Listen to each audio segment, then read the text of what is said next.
How long do you take per session compared to this checkbox method? Oh, yeah. So, when you're life coaching, those are usually an hour long. An hour long. Sometimes they go on longer, and that's okay. Um, it's also important, though, to hold those boundaries, not necessarily even for yourself. It is important to hold those boundaries for yourself, but when you're working with clients, it's also important to again model for them your boundaries so then they know it's okay. Because if you are like, oh, it's okay, we'll go over 20 minutes because it's a hard day, that's a wonderful gift in the moment. Mm-hmm. But you're not gifting them the knowledge that, you know what? We're going to be wrapping up in 10 minutes. I want to get you to a good place. I want you to show me how you can regulate out of this because I know you have the tools. What are some tools you have in your toolbox that you want to try and show them that even when crisis comes, they have tools to use because the goal is not for them to need me to coach them every game. That is the opposite of the goal. The goal is for me to help facilitate in them as someone standing and sitting beside them to find their own gifts, to find their strengths, to disentangle themselves from all these limiting beliefs that they've been carrying around like a really, really heavy backpack all this time and that's Mm-hmm. rooting them to the ground where they are and decide, nope, what is here that's hindering my progress, my success, that's coming in between myself, my idea of myself, and my true self. And how can I adjust my thinking? And how can I change my habits and my choices to move towards my goals and leave the stuff that I don't need behind me? So when it comes to boundaries, Mm. I would like to understand a little bit more what are considered healthy boundaries within a Mm. relationship. Wow, that's such a good question. Can I turn it around? Of course. What would you say? You don't have to be personal about it, but how does it feel if I just say that you're you and that they're them?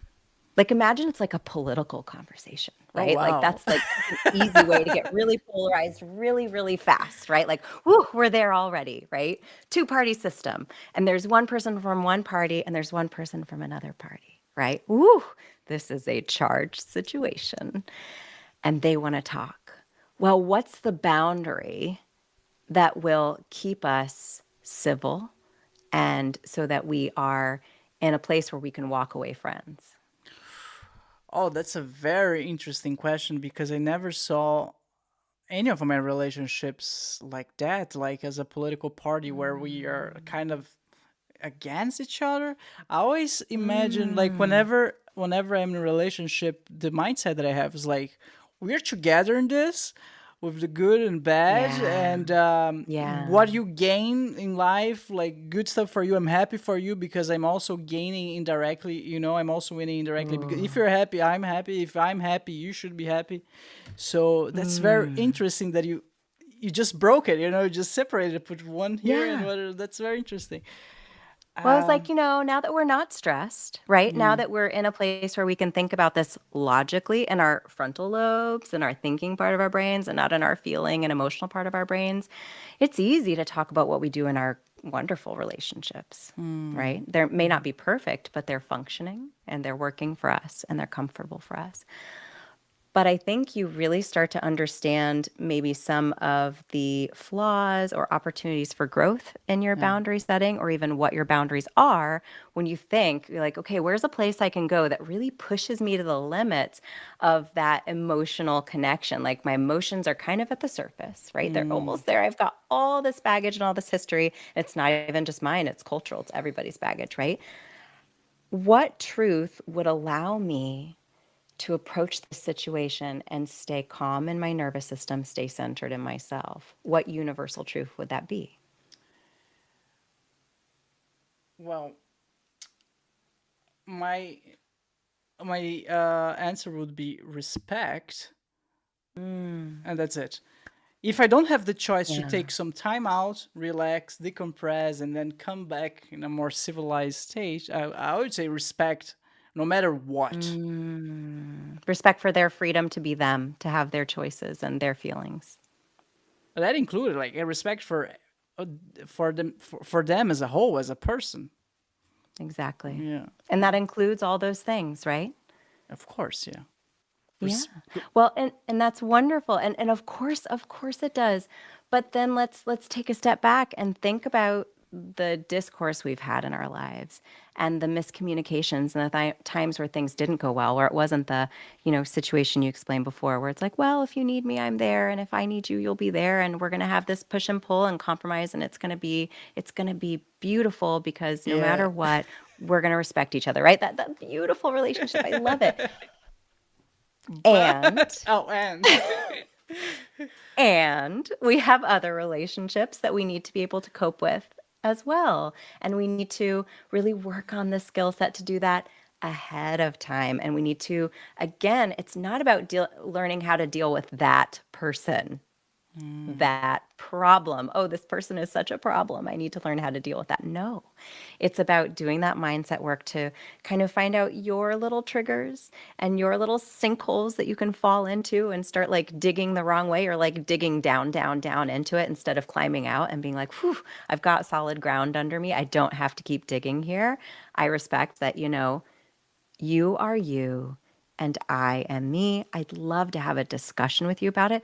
I'd love to learn about how you think. I'd love to feel safe to express how I think. And we will model that for one another.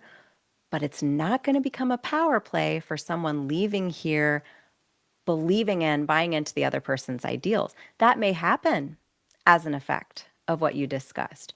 But what often happens, it's this like real time power play where it's like, no, no, no, I'm going to get you to think what I think. And again, it's that kind of coercive control and manipulation and shame gets utilized.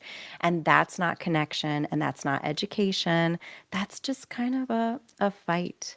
And we don't want to use our energy fighting. It's wonderful to come and have discussions and share our perspective, our thoughts and feelings, but it's also so important to respect theirs and understand if it's different than yours and you would like to impart something upon them.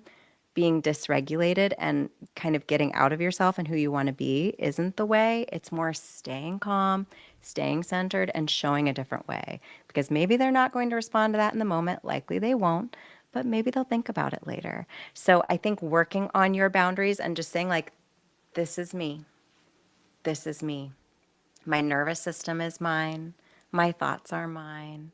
My emotions are mine. And when something gets triggered, which it will, because again, they're like, that's why I brought up this really like, whew, don't touch that topic, and we're not going to really go into it. But all you have to do is bring it up, and we kind of feel like, oof, the hairs stand up, right? We know that it can get really sticky. But the way we can try to avoid that is just really staying really calm and centered in ourselves. And that also allows us to use our listening skills better. So maybe this person has something to teach us that if we stay centered and regulated and don't go into fight or flight, don't get kind of historical about the conversation, but stay in the moment, maybe we can learn something from them as well. yeah, of course. I would say if you're with someone who believes a relationship is a power play, I mean, you should learn Mm, not to do it because, in my view of the world, relationships are not games. I'm not no. playing something a power play, a power game. That's not the whole point for me. So I would say Yeah. if there's a learning to be learned, yeah. Uh, Yeah. A it's lesson to be learned. sorry, Yeah. a lesson to be learned. Like it's not a game. At least that's what I No. think. Yeah. I fully agree. Yeah. What tends to happen, and you're right, and that's why we talk about staying centered in yourself. So that's who you are, that's who I am, right? I don't want to fight. I don't want to argue. I just want to be free to be me. But what often happens with controlling and coercive people, they're really masters. They're not very well centered in themselves and their Mm, opinions. So they do feel really attached to getting you to buy in because they don't even necessarily fully buy into their worthiness or their feelings. So for them to feel safe, they need everyone around them to buy in too, right? mm, They're basically codependent on you to regulate their nervous system for them. And when you don't go along to get along, when you don't just buy in and you say, you know what, no, I feel differently than that, that's a threat to them because, again, they're not very centered. They're not regulating themselves. They required your buy-in. You're not giving it to them. So that feels dangerous for them. And then they tend to lash out to you.